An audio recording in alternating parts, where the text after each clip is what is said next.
नाज़रीन अस्सलाम वालेकुम। नाज़रीन खबरें तो बहुत हैं, डेवलपमेंट्स बहुत हैं, लेकिन एक डेवलपमेंट खासी दिलचस्पी की हामिल है, वहीं से हम बात शुरू करते हैं। एक दिन पहले PMLN की रहनुमा लीडर जनाब मोहतरमा मरीम नवाज़ साहिबा जब इस्लामाबाद हाई कोर्ट पहुँची एवन फील्ड के केस में, जहाँ उनकी ज़मानत की उन्होंने एप्लीकेशन डाली हुई है, उस केस की अपील डाली हुई है उन्होंने अपनी कन्विक्शन के ख़िलाफ़, तो वहाँ पर अखबारी रिपोर्टर्स ने उनसे सवाल पूछा कि आप PDM के जलसों में नज़र नहीं आ रही हैं, तो क्या आपकी कोई डील हुई है? उसके जवाब में वो बहुत गुस्से में आई, उन्होंने कहा ऐसी कोई डील नहीं, डील की क्या बात है इसमें? वो जरा सुने हुए आपको सुनाता हूँ। आप लोग हर बात में डील निकाल के ले आते हैं, तो ये तो मेरा ख्याल है नामुनासिब सवाल है। क्यों डील होगी भाई, और किसके साथ होगी? इतनी सारी कुर्बानियां देने के बाद, इतनी जिद्दोजहद करने के बाद, क्या हम पागल हैं कि किसी दिन खड़े होकर डील कर लेंगे उन्हीं लोगों के साथ जिनके खिलाफ हमारी जिद्दोजहद है? ये सही है कि मोहतरमा मरीम नवाज़ साहिबा, जैसे कि आपने देखा कि अखबारी नुमाइंदों से खासी खफा हुई कि भाई डील क्यों, आप हमेशा डील की बात करते हैं। लेकिन आज अब से चंद घंटे पहले बिलावल जरदारी भुट्टो ने, जो PDM की तहकीक में कभी उनके साथ कंधे से कंधा मिला के खड़े थे, उन्होंने PMLN पे मोहतरमा मरीम नवाज़ साहिबा पे कुछ इस तरह से हमला किया। वो तो कहते थे कि आर और पार होगा, आपने देखा कि कैसे आर और पार होते होते हम पांव पकड़ने की सियासत पर पहुंच चुके हैं। अब वो कहते हैं कि जिसके भी पांव पकड़ना पड़ेगा हम पकड़ेंगे वजीर आजम बनने के लिए। ये नजरियाती सफर आर और पार से लेके पांव पकड़ने तक की सियासत तक पहुंच चुके हैं। हम किसी का पांव नहीं पकड़ेंगे, और इंशाअल्लाह ताला आप नहीं भगाना चाहते हो तो घर बैठ जाओ, हम बुज़दार को भी भगाएंगे, हम इमरान को भी भगाएंगे, हम पाकिस्तान के अवाम को निजात दिलाएंगे। नाज़रीन, बिलावल जरदारी भुट्टो ने PTI के हवाले से भी बहुत सी बातें की हैं, लेकिन वो फिर हम सुनाएंगे, बिकॉज अभी तक शहरियार आफरीदी साहब ने मुझे ज्वाइन नहीं किया। मुझे इस वक्त ज्वाइन कर रहे हैं PMLN के रहनुमा जनाब राना तनवीर हुसैन साहब, जो कि सीनियर लीडर भी हैं, चेयरमैन हैं पब्लिक अकाउंट कमेटी के। वहीं से मैं बात का आगाज़ करता हूँ, फिर शहरियार आफरीदी साहब जैसे ज्वाइन करेंगे, फिर मैं डिस्कशन दूसरी तरफ भी लेके जाऊँगा। राना साहब, ये मोहतरमा मरीम नवाज़ साहिबा चूँकि कहती थी कि आर पार होगा, और उसके जवाब में आज आसिफ अली जनाब बिलावल भुट्टो ने जो बात की है, इस पर आपका क्या रद्द अमल है? देखिए डॉक्टर साहब, मैं समझता हूँ कि फिर भाई मैं बात करता हूँ, एक तो खैर जलसे हैं, इलेक्शन है, पॉलिटिकली वो इस किस्म का माहौल होता है कि एक दूसरे के खिलाफ, क्योंकि हम एक दूसरे के खिलाफ इलेक्शन लड़ रहे हैं, हमारे कैंडिडेट भी फील्ड में हैं, उनके कैंडिडेट भी हैं, PTI के भी हैं, तो ये इस वक्त तो वो दोनों पार्टियों पे अटैक करेंगे और दूसरे लोग भी करेंगे। लेकिन जो बिलावल साहब को मेरा मशवरा, लेकिन राणा साहब, उनका ये कहना कि जो लोग आर पार की बात करते थे अब वो हुकूमत लेने के लिए पांव पकड़ने पे आ गए हैं। दूसरी तरफ से इल्ज़ाम लग रहा है कि कोई ऐसी डील है जिसके नतीजे में शहबाज शरीफ साहब आप सामने आ रहे हैं। मरीम नवाज़ चूँकि सख्त बात करती थी, उन्हें पीछे कर दिया गया, एक हिकमत अमली है, वो आप PDM के जलसों में नज़र नहीं आ रही हैं, हर जगह शहबाज शरीफ नज़र आ रहे हैं। इस हवाले से बात कर रहे हैं बिलावल भुट्टो। नहीं, जो पाँव पकड़ने वाली बात है, मैं यही डॉक्टर साहब बात करने लगा था, आपने बीच में बात शुरू कर दी। लेकिन वो मैं बिलावल साहब को ये मशवरा दूंगा, पहले वो तकरीर सुन लिया करें, लोगों के नोट्स बनाए, उन पे तकरीर शुरू ना किया करें, तकरीर बनाए तकरीर।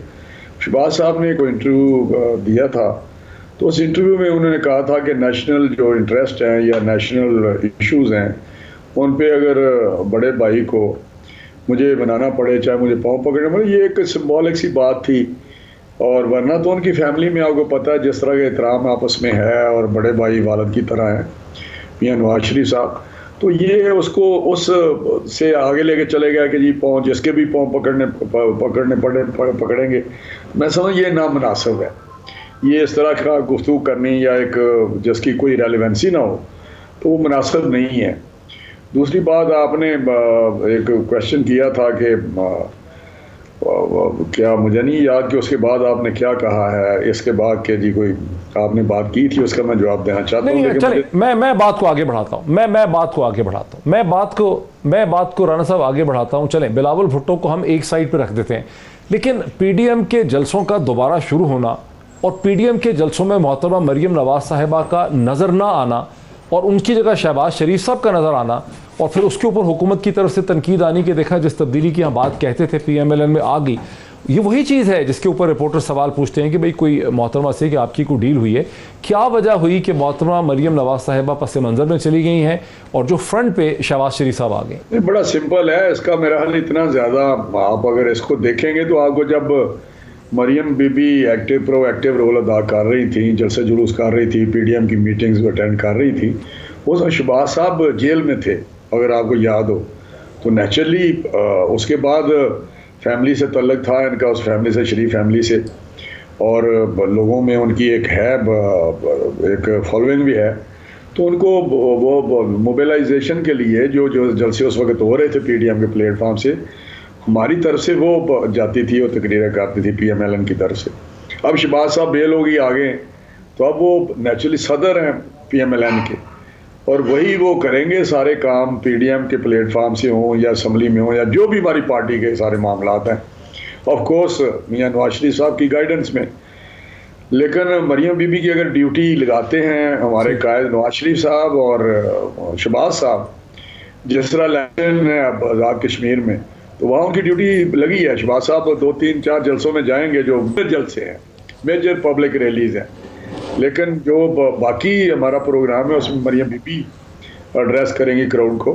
तो ये मेरा पार्टी की अपनी अरेंजमेंट होती है, इसमें इतनी कोई बीच में कोई चीज़ें निकालने वाली बात नहीं है। ठीक।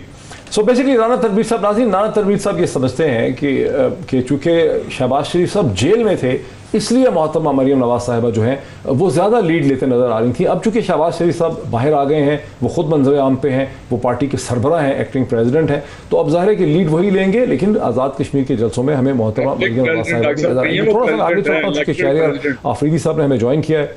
नहीं डॉक्टर साहब, वो इलेक्टेड प्रेसिडेंट है। जी, प्रेसिडेंट है, मेरा मतलब लीड कर रहे हैं।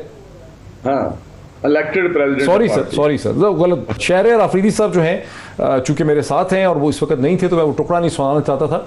शहरियार आफरीदी साहब, आपके ज्वाइन करने से पहले मैंने बिलावल भुट्टो ने जो हमला PMLN पे किया वो तो सुनाया, वो आपने मिस कर दिया जब उन्होंने कहा कि लोग पाँव पकड़ने पे आ गए हैं और अब तो हुकूमत लेने के लिए पाँव पकड़ने को तैयार हैं। उसका जवाब भी दे दिया राना साहब ने, लेकिन बिलावल जरदारी भुट्टो ने PTI के हवाले से भी बात की है, वो मैं आपको सुनाना चाहता हूँ कि कैसे मुजफ्फराबाद से बनीगाला का सफ़र जो है वो बिलावल भुट्टो उसकी तरफ इशारा कर रहे हैं। ज़रा सुनाइए प्रोड्यूसर साहब। और इंशाअल्लाह ताला 25 जुलाई को आप आज़ाद कश्मीर का वज़ीर आज़म मुंतखब करके, आज़ाद कश्मीर का वज़ीर आज़म मुंतखब करके इस्लामाबाद की तरफ हम रुख करेंगे, बनीगाला की तरफ हम मोड़ेंगे, वहां से भी हम कठपुतलियों को भगाएंगे। जी शहरियार साहब, आप चेयरमैन पार्लिमानी कमेटी भी हैं, कश्मीर के हवाले से ज़ाहिर है वहाँ की सियासत को देखते हैं। बिलावल भुट्टो बड़े पुरएहतमाद हैं कि मुजफ्फराबाद से एक ऐसी फ़तह वो जनरेट कर रहे हैं जिसके बाद मुजफ्फराबाद से आज़ाद कश्मीर से वो बनीगाला का रुख करने वाले हैं। बिस्मिल्लाहिर्रहमानिर्रहीम। सबसे पहले आपका शुक्रिया। सबसे इम्पॉर्टेंट बात यह है कि जमहूरियत और ख़ासकर आज़ाद कश्मीर जो कि एक मॉडल UN के उस इशू पे जिस पे आज सवालिया निशान है यूनाइटेड नेशंस पे, UN security permanent members of security council के जितने रेजोल्यूशंस हैं, कि आज एक तरफ LOC की तरफ जब हम देखते हैं तो इंसानियत की तज़लील की वो मिसालें कायम हो रही हैं कि दुनिया ने शायद कम ही देखी हों, और इस तरफ इलेक्शंस हो रहे हैं, पार्टिसिपेशन लेवल देखें, तमाम पॉलिटिकल पार्टीज़ प्रोएक्टिवली पार्टिसिपेट कर रही हैं। जमहूरियत की फ़तह ये है कि पाकिस्तान की जितनी बड़ी पॉलिटिकल पार्टीज़ हैं उनकी लीडरशिप हो, उनकी टीम्स हों, मुतहर्रिक हैं, ग्राउंड लेवल पे उनकी फ़िज़िकल प्रेजेंस, और ये बड़ी पॉजिटिव सीन्स हैं। As a student of international politics दुनिया देख रही है कि कितनी वाइब्रेंट है। अभी KPL लॉन्च हुई है उनकी यूथ के लिए, जो अपॉर्चुनिटीज़ ऑन ग्राउंड है वो हैरान है हिंदुस्तान और वो दुनिया जो कि अब खामोश बड़ी बैठी, और इंशाल्लाह उनकी खामोशी जल्दी टूटने वाली है। ठीक। रही बात बिलावल भुट्टो जरदारी साहब, जो वॉर्न किया उन्होंने आपको, यही इन्होंने बहुत बड़े दावे किए थे, बहुत बड़ी बड़ी बातें की थी। बातें बंदा उस वक्त करे जब अमली तौर पे आप प्रूफ करें। गिलगित बल्तिस्तान के इलेक्शन अभी थोड़े अरसे पहले हुआ था, ये वहाँ पे गए थे, बड़ी अच्छा, आप नहीं समझते कि पीपल्स पार्टी जीत सकेगी आज़ाद कश्मीर में? Absolutely not. अच्छा, there is a reason for it. कौन जीतेगा? सुकड़ते सुकड़ते PMLN भी है। देखिए जी, 33 सीट्स हैं AJK के 10 अजला की, 12 सीट्स हैं वो तमाम रेफ्यूजीज जो पाकिस्तान के मुख्तलिफ शहरों में आबाद हैं, फिर 8 रिजर्व सीट्स हैं। इंशाअल्लाह बेइज़्निल्लाह PTI out of 33 and 12 out of 45 जो जिस पे इलेक्शन कंटेस्ट होंगे, मेरे रब्बे जुल जलाल के फजल से इजीली 60 to 65% सीट्स PTI जीत जाएगी। और PMLN? There is a reason for it. PMLN इनसे बेहतर होगी पीपल्स पार्टी से। अच्छा जी। अच्छा, फिर अगर आपने प्लेसमेंट नहीं की अपनी, तो प्लेसमेंट कर दी आपने 60-70%, उनकी नहीं की। किन की? PMLN की। PMLN की उनकी बहुत ज़्यादा सीटें आउट ऑफ इंशाल्लाह 45 हमारी आ जाएंगी मेरे रब्बे जुल जलाल के फजल से, 28-29, ठीक है जी। और बाकी रहेंगी तो ज़्यादा से ज़्यादा 5 से 6 इनकी आएंगी। अच्छा, राणा साहब का जरा इस पे कोई कमेंट ले लूँ, फिर कुछ कानूनी मेरी बात अगर कंप्लीट हो जाए फिर आप राणा साहब, जो गिलगित बल्तिस्तान में जो इनकी खिताबत रही है और फिर पार्लियामान में जो इनकी खिताबत रही है, तो उसका नटशेल ये है कि he has to learn and he has to learn fast. मैं भी सोचता था कि बिलावल के आने से पीपल्स पार्टी को कुछ फ़ायदा होगा, लेकिन आई बिलीव नहीं हुआ। फ़ायदा नहीं, उल्टा नुकसान है। इनकी जितनी लीडरशिप है, कमांडर बिलावल है, उन्होंने आज कहा इस्लामाबाद हाई कोर्ट। अच्छा, जो भी अपने आप को ये कहें, ही इज़ एंटाइटल्ड टू से, बट मैं जो ये देख रहा हूँ, पीपल्स पार्टी इस वक्त डिवाइडेड है इनटू 3 मेन ग्रुप्स।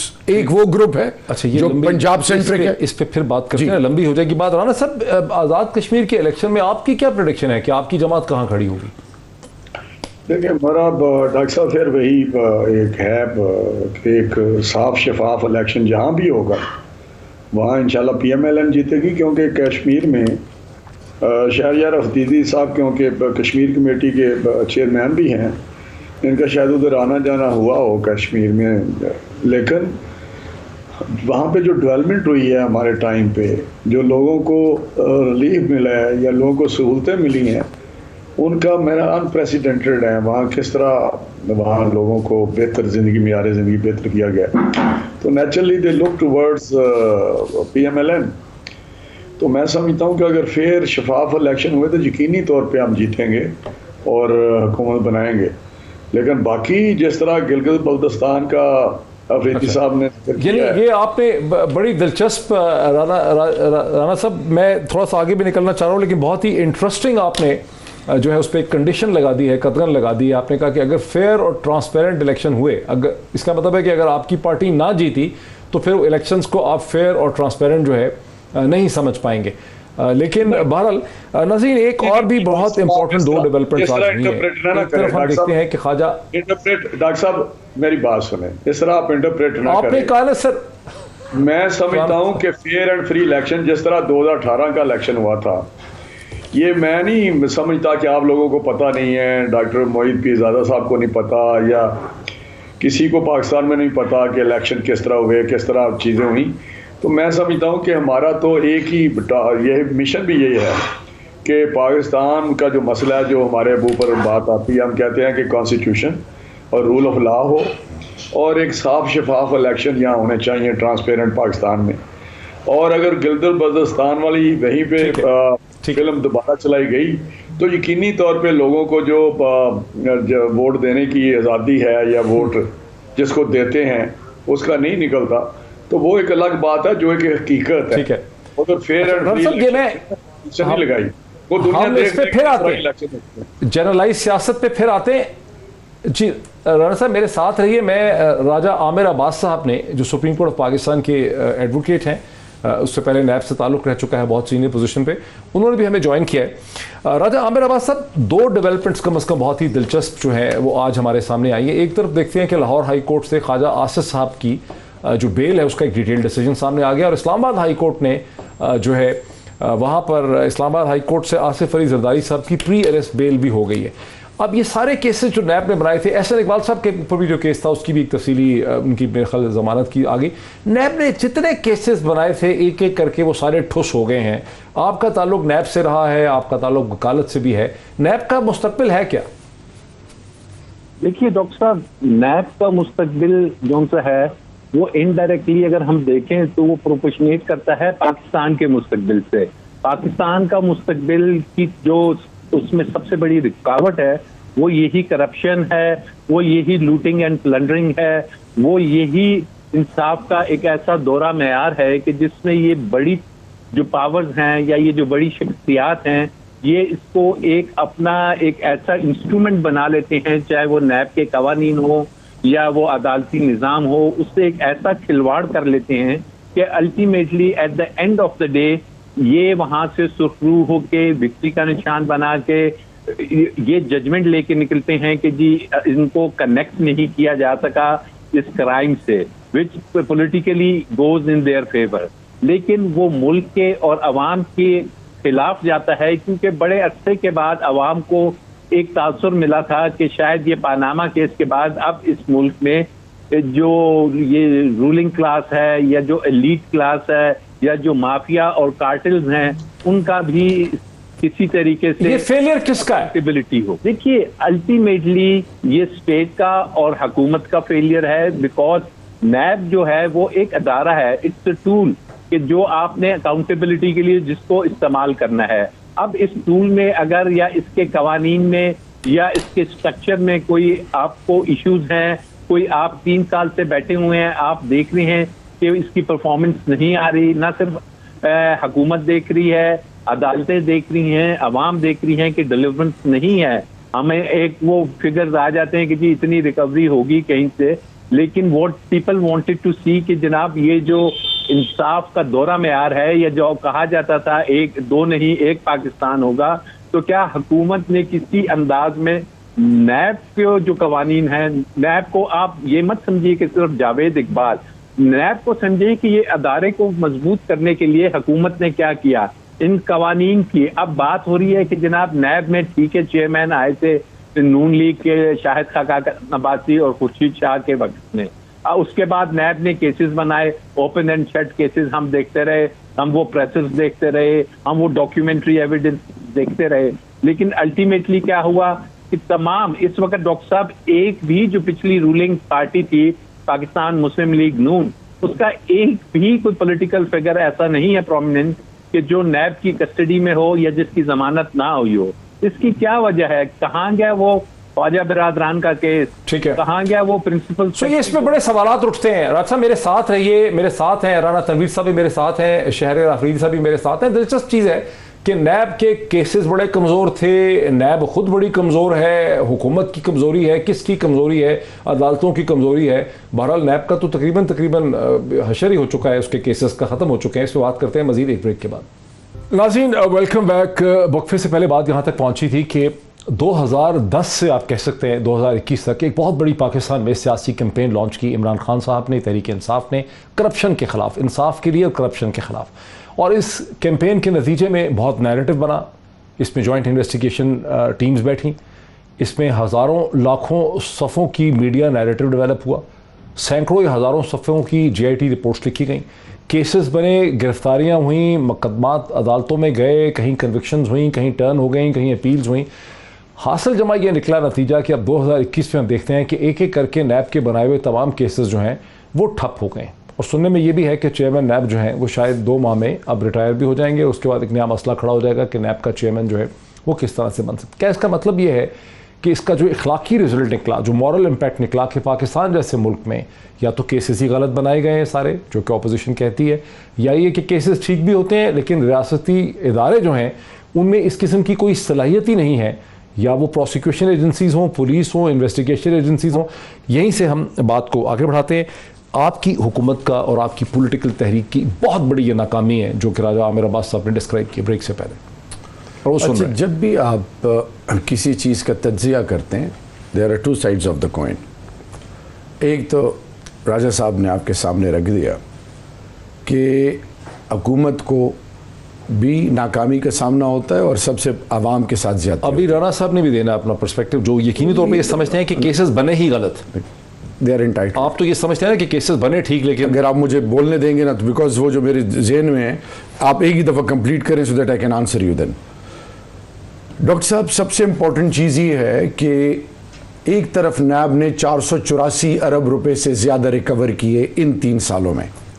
दूसरी मोस्ट इंपॉर्टेंट बात, जब हम क्रिमिनल जस्टिस सिस्टम की बात करते हैं, जब जुडिशल सिस्टम की बात करते हैं, और जुडिशल सिस्टम में वो तमाम लेकूनास जो हैं, फॉर एग्जांपल जब मैं इंटीरियर में था तो बशीर मेमन डीजी FIA के साथ जब मैंने FIA का विज़िट किया तो उन्होंने मुझे कहा कि आज आपको मैं हैरान कुन बात बताऊं कि मैं लॉयर्स को तनख्वाहें नहीं दे सकता, मेरे पास लॉयर्स के लिए लाइब्रेरी नहीं है, मुझे रियासत कुछ नहीं देती उस बारे में।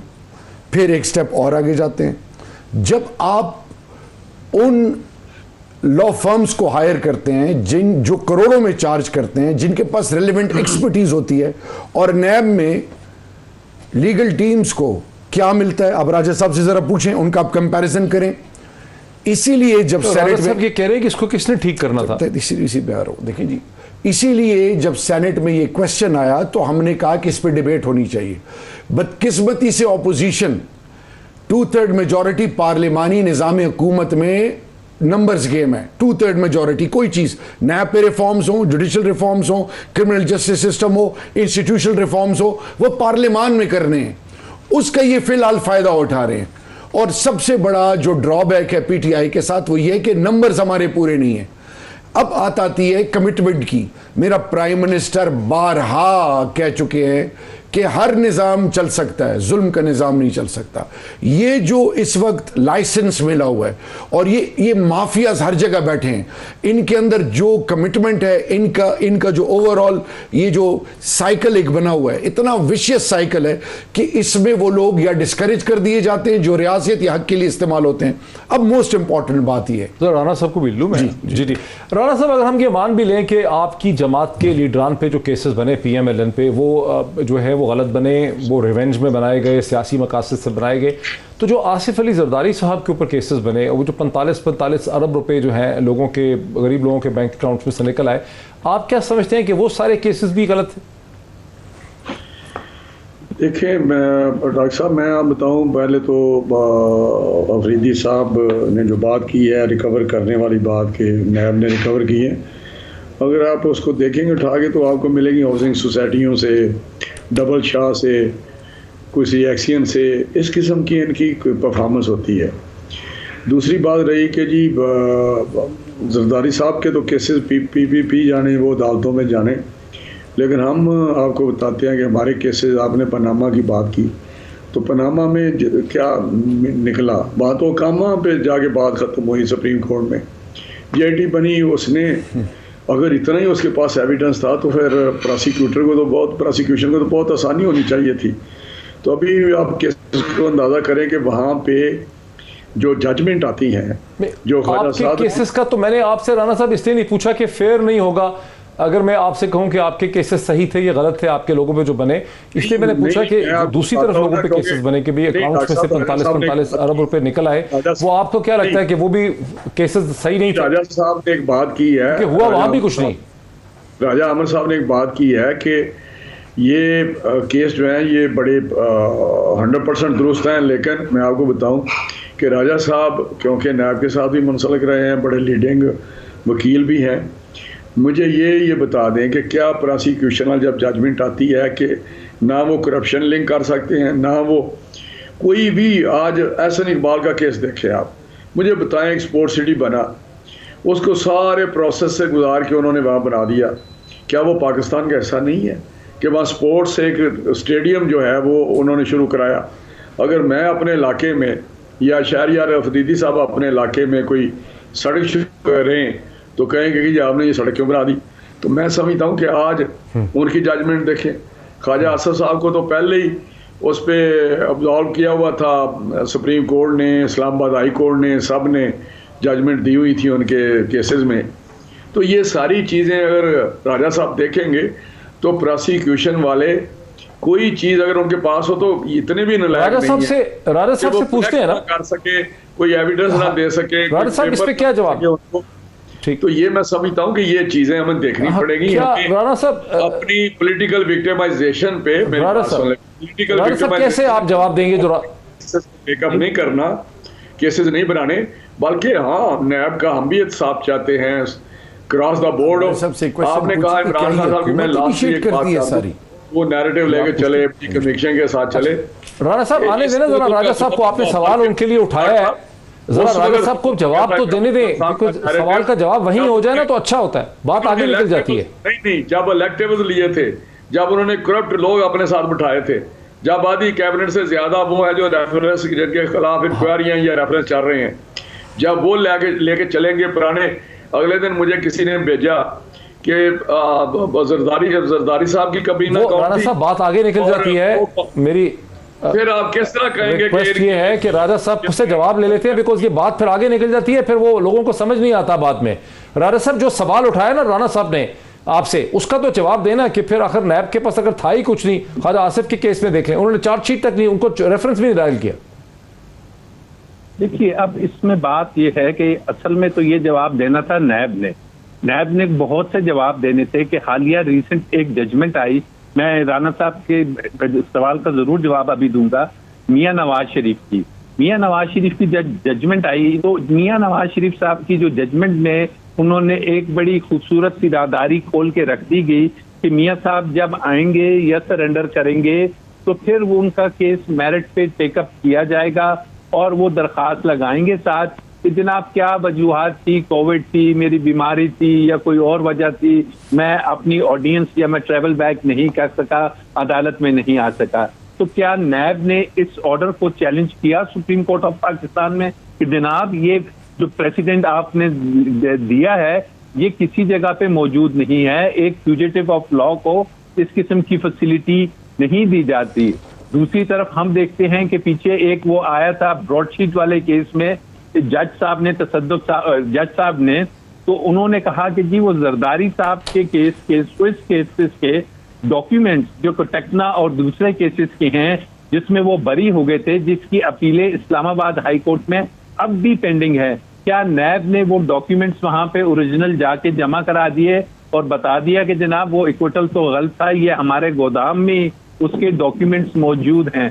अब एहसन इकबाल साहब की अगर जमानत हो जाती है तो क्या फेडरल गवर्नमेंट और सूबाई गवर्नमेंट, जो स्पोर्ट्स कॉम्प्लेक्स था वो सूबाई गवर्नमेंट का अगर था, तो फेडरल गवर्नमेंट के इन्फ्लुएंस से या मिसयूज ऑफ अथॉरिटीज से अगर फंड्स जाते हैं या किसी डायरेक्शन से, तो क्या नैब को पता नहीं कि सेक्शन 9 में मिसयूज ऑफ अथॉरिटी क्या है? ये शहरियार अफरीदी सब सुन रहे हैं ना, वफाकी हुकूमत क्या कर सकती थी? आपने इनको भी ब्लेम किया है, ये तो कहते हैं हमारा ताल्लुक कोई नहीं नैब से। देखिए वफाकी हुकूमत का क्यों नहीं ताल्लुक? अभी शहरियार अफरीदी साहब ने कहा 2/3 मेजोरिटी, एब्सोल्युटली आपको 2/3 मेजोरिटी नहीं चाहिए, अब आपकी सिंपल मेजोरिटी है। All you need to do is के एक टेबल करें बिल, आप नेशनल असेंबली में, सेनेट से अगर नहीं पास होता मुश्तरका इजलास बुलाइए, सिंपल मेजोरिटी चाहिए। और अब 2 माह बाद चेयरमैन नैब अगर रिटायर हो रहे हैं तो 2 माह का जब आखिरी दिन होगा तो आपको याद आएगा कि अब चेयरमैन नैब को अपॉइंट करने का तरीकेकार में हम कोई ऑर्डिनेंस लें। Very good question. आप क्यों, एक सेकंड, आप ऑर्डिनेंस मत लाइए, आप अभी से बिल टेबल करें कि चेयरमैन की अपॉइंटमेंट जो वो है एक्यूज हैं जनाब मियां शहबाज शरीफ साहब, वो नहीं करेंगे, बल्कि कोई नया उसमें तरीकेकार इंट्रोड्यूस करा दें, भले से सुप्रीम कोर्ट को ले आए, यही रुकेगा तरीकेकार आते हैं, आप अभी से वो एक्ट बना दें और आप जवाब देने दें शहरियार अफरीदी को। जी शहरियार अफरीदी साहब इसका जवाब दें। देखिए बड़ा इंटरेस्टिंग और इंटेलिजेंट क्वेश्चन उन्होंने रेज किया। देखें ये मेरा इनके साथ बड़ा करीबी ताल्लुक रहा है, राजा साहब सही फरमा रहे हैं। असल में हमारी सबसे बड़ी जो नाकामी रही है, मैं कन्फेस कर रहा हूँ, वो ये रही है कि एक वक्त में मल्टीपल चैलेंजेस का सामना है। मेरा प्राइम मिनिस्टर पहले दिन से एम्फेसाइज कर रहा है एक चीज पे कि वो इंसानियत, इंसाफ और खुददारी। ये क्यों कहते हैं मेरा प्राइम मिनिस्टर? तो पाकिस्तान का प्राइम मिनिस्टर। एक मिनट जी, मेरा प्राइम मिनिस्टर इसलिए कि इस वक्त इल्ज़ामात हुकूमत पे लग रहे हैं, ठीक। और हुकूमत की जब बात आए तो माय प्राइम मिनिस्टर की पहली प्रायोरिटी क्या है? इंसाफ डोर स्टेप पे देना।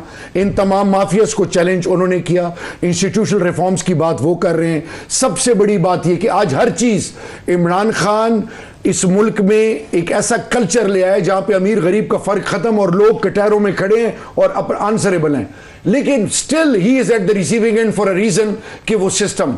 देखिए 3 साल में, इसमें कोई शक नहीं है, कहीं पे केपी में क्लासिक एग्जांपल है, 2013 से 16 तक रिफॉर्म्स किए, हमें बहुत कुछ सुनना पड़ा, 2 साल हमने उनको ऑन ग्राउंड इंप्लीमेंट किए, रिजल्ट कुछ और। इस वक्त प्रायोरिटी पे है, कैबिनेट में इसको बाकायदा रेगुलरली डिस्कस किया जा रहा है और मेरे प्राइम मिनिस्टर और हमारी लीगल टीम का इस पे फोकस और किस चीज पे? इसी चीज पे एब्सोल्यूट जो राजा साहब ने सवाल उठाया, इस चीज पे कि आज ही जो परसेप्शन बनाई जा रही है कि शायद ये नैब जानबूझकर लोगों को चार्ज कर रही है। इसका क्या होगा कि शहबाज शरीफ साहब एक्यूज हैं, शहबाज शरीफ साहब ने बैठ के फैसला करना है कि चेयरमैन नैब कौन होगा अगला। इसी हवाले से तमाम मैराथन डिस्कशंस हो रही हैं। मैंने आपको कहा कि मशावरत के बाद पीटीआई की जो लीगल टीम है along with all the key stakeholders वो इस पे बात जरूर कर रही है। असल चीज है क्या, वो लोग जो इस मुल्क में एक अहलियत रखते थे, जिनमें ये एबिलिटी थी कि हक बात, उनको या डिफ्यूज कर दिया गया या उनको किसी तरीके से ठीक उन्होंने डिस्करेज कर दिया। अब वक्त मेरा प्राइम मिनिस्टर एक दफा फिर आम पाकिस्तानी को रिवाइव कर रहा है कि it's about Pakistan, it's about a common man, it's about our national credibility कि हम जालिम के खिलाफ खड़े हों। बदकिस्मती कैसे रिवाइव कर रहा है? ये जो लैकूनास जी रिवाइव कैसे कर रहा है प्राइम मिनिस्टर? खाली स्टेटमेंट्स दे रहे हो तो कुछ भी नहीं रहा ग्राउंड में। प्राइम मिनिस्टर को स्ट्रेंथन कौन करता है? उनकी लीगल टीम। ठीक, एक मिनट, लीगल टीम, हाँ। लीगल टीम पार्लियामान के साथ मिलकर, पार्लियामेंट, पार्लियामेंट्री मिनिस्टर, तमाम स्टेक होल्डर्स, बाबर अवान साहब क्रेडिबल है, कॉम्पिटेंट है, ये तमाम इस चीज पर लगे हुए। एंड आई बिलीव एक मैराथन डिबेट आप करवा लें जिसमें आप इनको भी बुला लें, मुझे भी बुला लें। असल में है क्या चीज, अगर ये प्रायोरिटी ऑपोजिशन की होती करप्शन, हाँ। तो आज ये पार्टिसिपेट करते हैं। ये इनकी प्रायोरिटी नहीं है। नहीं, मुझे इसकी सारा ओनस इमरान खान और पीटीआई पे मुझे ब्रेक लेने दीजिए। राजा साहब आप भी हमारे साथ रहें। मैं राना तनवीर साहब से भी समझना चाहूंगा कि प्रायोरिटी किसी की है या नहीं है। ये बड़े बड़े जेन्युइन सवाल है, मतलब इस पर जरा बात करते हैं मजीद ब्रेक के बाद। नाज़रीन वेलकम बैक। तो सीधा चलता हूँ राना तनवीर हुसैन साहब की तरफ। राना साहब आप चेयरमैन है पब्लिक अकाउंट्स कमेटी के, आप थोड़ा सा, ये एक अजीब सी बात लग रही है ना, ये थोड़ा समझा दें इस पर। कानून आपने और पीपल्स पार्टी ने मिलकर ये बनाया कि चेयरमैन नैब जो है उसको लीडर ऑफ द ऑपोजिशन और हुकूमत का जो है यानी हुकूमत तो मिल के बनाएंगे। अब शहबाज शरीफ साहब खुद ही वहाँ पे एक्यूज्ड हैं और 2 महीने में चेयरमैन नैब रिटायर हो जाएंगे, तो किस तरह से एक नया चेयरमैन नैब जो है वो शहबाज शरीफ साहब के इन कंसल्टेशन लगेगा? तो फिर नया कानून बनाना चाहिए। नहीं, पहले मैं आपको बताऊं कि ये जो बात कर रहे हैं उसकी जो स्पिरिट है कॉन्स्टिट्यूशन के इस आर्टिकल की, वो ये है कि क्योंकि ये तसर के कहीं प्राइम मिनिस्टर अगर अपॉइंट करे तो उसका ये होगा कि वो उसका हैंड पिक्ड है और वो विक्टिमाइजेशन दूसरी पार्टी की, दूसरे लोगों की हो सकती है जो पॉलिटिकली अपोनेंट्स है। तो अभी मैं समझता हूँ ये था कि एक ऐसा कैंडिडेट जो दोनों जिस तरह जवेद इकबाल साहब या पिछले लगते रहे हैं पॉलिटिकल गवर्नमेंट्स में, बाकी तो फौजी दौर में लगते रहे हैं, तो ये मैं समझता हूँ कि ये इसकी स्पिरिट तो ठीक है, लेकिन होता क्या है, अभी इमरान खान साहब की बहुत सारी चीज़ें हैं जो लीडर ऑफ द अपोजिशन के साथ कंसल्टेशन करनी है उन्होंने। लेकिन जावेद इकबाल साहब को तो खाकान अब्बासी ने और खुर्शीद शाह ने मिलकर लगाया था, तो बाद में उन पे एहतमाद तो आपको भी नहीं था। आपकी पार्टी हमेशा कहती रही है कि नैब को हमारे खिलाफ एक टूल के तौर पे इस्तेमाल किया जा रहा है, ये नैब ज़्यादा हुकूमत है, आप कहते रहे ना, नैब न्याजी गठजोड़ तो आप कहते रहे, तो आपने जावेद इकबाल को तो खुद लगाया था आपने। नहीं, बिल्कुल बात ठीक है, लेकिन एक चीज़ मुश्तरका तौर पे मिल के दोनों लीडर ऑफ अपोजिशन और प्राइम मिनिस्टर ने की, लेकिन बाद में साबित हुआ कि ये एक एंगुलर हो रही है अकाउंटेबिलिटी और क्रॉस द बोर्ड नहीं हो रही। आपके सामने है, इसमें किसी को बताने की ज़रूरत तो नहीं ना कि पीटीआई के जो लोग हैं वो खुदा न खासा सारे दूध। फिर हल क्या हुआ जी? नहीं, देखें, एक फैसला होता है तो आप ही लेकर आए उनको, आप और पीपल्स पार्टी लेके आए, आप दोनों को गाली निकालते रहे, अब फिर हल क्या है? और मिक्स नहीं हो सकता किसी से या ब्लैकमेल नहीं हो सकता, लेकिन ये लंबी बहस हो जाएगी। लेकिन ये बात बता दूं कि एंगुलर और वन साइडेड हो रही है अकाउंटेबिलिटी, क्रॉस द बोर्ड नहीं हो रही, जिसका हम कहते हैं जी हमें कोई इतराज़ नहीं है एहतसाब पे, क्रॉस द बोर्ड हो, बिल्कुल हमें कोई इतराज़ नहीं। लेकिन ये जो बात कर रहे हैं कि कंसल्टेशन से लगाना है, मैं समझता शहरियार आफरीदी सब कह रहे हैं फिर आप रिफॉर्म के लिए क्यों नहीं आते? नहीं, उस पर भी आऊँगा, ये लंबी बहस है कौन सी रिफॉर्म ये करना चाहते हैं। मैं पहले बता दूं कि प्राइम मिनिस्टर का 2-3 जब चीफ इलेक्शन कमीशन लगना था या कोई मेंबर्स लगने थे या वुमेन कमीशन पे अपॉइंटमेंट होनी थी, वो अपने दस्तखत से लेटर तक भी नहीं लिखते। उनका कोई प्रिंसिपल सेक्रेटरी या सेक्रेटरी लेटर लिख देता है लीडर ऑफ अपोजिशन को, जो बिल्कुल स्पिरिट के खिलाफ है। राजा साहब बैठे हुए हैं, मैं नहीं समझता, चलो मुलाकात ना सी लेकिन लेटर कॉरेस्पॉन्डेंस तो हो सकती है ना, एक उसका कॉन्स्टिट्यूशनल स्टेटस है राजा साहब से लीडर ऑफ अपोजिशन का, और यू कैन इग्नोर। राजा साहब से पूछ लेते हैं होंगे, लेकिन ये you have to go through this process. तो मैं समझता हूँ कि ये चीजें उसी लेटर स्पिरिट। शहरियार आफरीदी साहब ने जो कुछ एक्सप्लेन किया, राजा आमिर अब्बास साहब, शहरियार आफरीदी साहब ने जो कुछ एक्सप्लेन किया अपनी हुकूमत की कमजोरियों की वजह से नंबर वगैरह पूरे नहीं है, उस पर आपका क्या है इस्तदलाल, उस पर क्या रद्द-ए-अमल है आपका? देखिए, इन्होंने कहा कि हमें मल्टीपल जो है चैलेंजेस दरकार है, देयर इज नो डाउट, और मेजॉरिटी ऑफ चैलेंजेस को खासकर जो हमारे इंटरनेशनल फॉरेन अफेयर्स के हैं, इकोनॉमी के हैं, बड़े खूबसूरती से इन्होंने हल किया।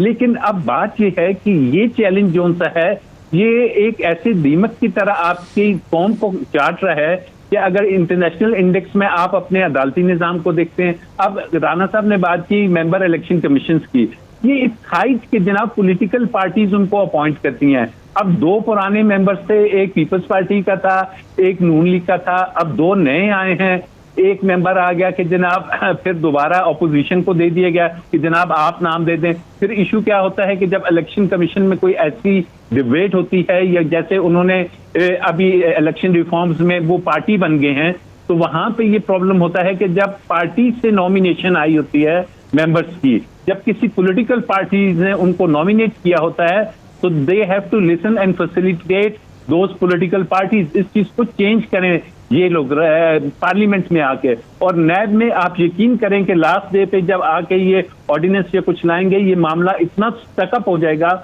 और ये जो अभी केसेस में डिले हो रहा है और जो जमानतें हो रही हैं, ये उसके बाद सालों पड़ी रहेंगी। सब ठप हो जाएगा, सब ठप हो जाएगा। खुल के क्योंकि कह रहे राज साहब के सब ठप हो जाएगा। शहरियार आफरीदी साहब, ये तो सारा कुछ ठप हो जाएगा। 2 महीने के बाद जब वो रिटायर हो जाएंगे, उसके बाद चेयरमैन नया मुकर्रर ही नहीं हो सकेगा। आपके पास कोई मैकेनिज्म नहीं है, कोई आपके पास पॉलिसी नहीं है, कोई आपके पास कानून ही नहीं है अपॉइंट करने वाला। देखिए, हमारी पश्तो में एक कहावत है कि अगे बला न बन डरेगी चिकुम के शपातर मंजवी। उस चीज़ से मत घबराओ, डरो जिसके बीच में रात हो। 2 महीने हैं। As a professional team we have got कुछ करने वाले हैं आप इस रात में 2 महीने की। मैं आपको बताऊं, अभी जो भी राजा साहब ने बात की, इससे पहले मुख्तलिफ फोरम्स पे PTI ने जो इनिशिएटिव्स लिए उनको सराहा गया। He is one of them जो अप्रिशिएट करते थे। आज इस वक्त चैलेंज है, चैलेंज पार्लियामान के अंदर और पार्लियामानी तौर तरीकों से रूल्स ऑफ बिजनेस के तहत हल होगा। सजेस्ट करें ना राना साहब को, राना साहब चेयरमैन अकाउंट्स कमेटी, आप उनको कोई मशवरा। देखिए, हम ऑपोजिशन को तो चाहे वो इलेक्टोरल रिफॉर्म्स हो, हर चीज़ में उनके लिए दरवाजे खोले हैं कि जी आएँ, लेकिन उनकी और अपनी प्रायोरिटीज़ हैं। हमारी क्या प्रायोरिटी है? Rule of law, supremacy of law मेरे प्राइम मिनिस्टर एम्फेसाइज करते हैं। राना साहब को साथ लिए बगैर तो नहीं कर सकते। देखिए, मेरा प्राइम मिनिस्टर अपनी स्पीच, लास्ट स्पीच शुरू इससे की कि इलेक्टोरल रिफॉर्म्स के लिए आपके पास अगर कोई सोल्यूशन है तो मैं रिक्वेस्ट करता हूं। बाकी रही बात कि प्रायोरिटी है या नहीं है, ये वक्त साबित करेगा। लेकिन एक चीज मैं आपको बताऊं, आम आदमी की प्रायोरिटी ये जरूर है कि ये लोग जो पैसे पे पैसा कमा रहे हैं और इनके लिए मुख्तलिफ तरीकों से पैसे आते हैं, उनका कोई पूछने वाला नहीं है, तो पूछने वाला आ गया है, उसके लिए 3 साल गुजर गए, आपने क्या कर लिया? कौमों की जिंदगी में बहुत कुछ आता है। चाइनीज हिस्ट्री को पढ़ ले, greatly forward cultural revolution, Deng Xiaoping reforms और president Xi, where China stands today. इस वक्त हम let's not jump to conclusion. Doctor साहब, एक चीज मैं आपको बताऊं, प्राइम मिनिस्टर की बुनियाद ही इंसाफ पे है और हमारी लीगल टीम को डिलीवर करना होगा और ये हमारी कलेक्टिव रिस्पॉन्सिबिलिटी है और इंशाल्लाह वी विल डिलीवर। अच्छा, वक्त ही नहीं रहा मेरे पास राना साहब, बहुत माजरत है, वक्त ही मेरा खत्म हो गया। शहरियार अफरीदी साहब ने अपनी लीगल टीम पर डाल दिया है। राना साहब समझते हैं कि हुकूमत सिंसियर नहीं है, राना साहब हुकूमत को ब्लेम कर रहे हैं, लेकिन बेसिक जो क्राइसिस है वो ये है कि नैब के चेयरमैन तो हो जाना रिटायर 2 महीने के बाद, उसके बाद चेयरमैन नैब लग नहीं सकेगा। पहले भी केसेस ठोस हैं, इसके आगे जो है क्या होगा नैब का फ्यूचर, ये सवाल मैं आप सबके लिए सुनने वाले हैं और सारे मीडिया के लिए, सारी हुकूमत के लिए छोड़ के जा रहा हूँ। आज इतना ही, फिर आपसे मुलाकात होती है। बहुत शुक्रिया।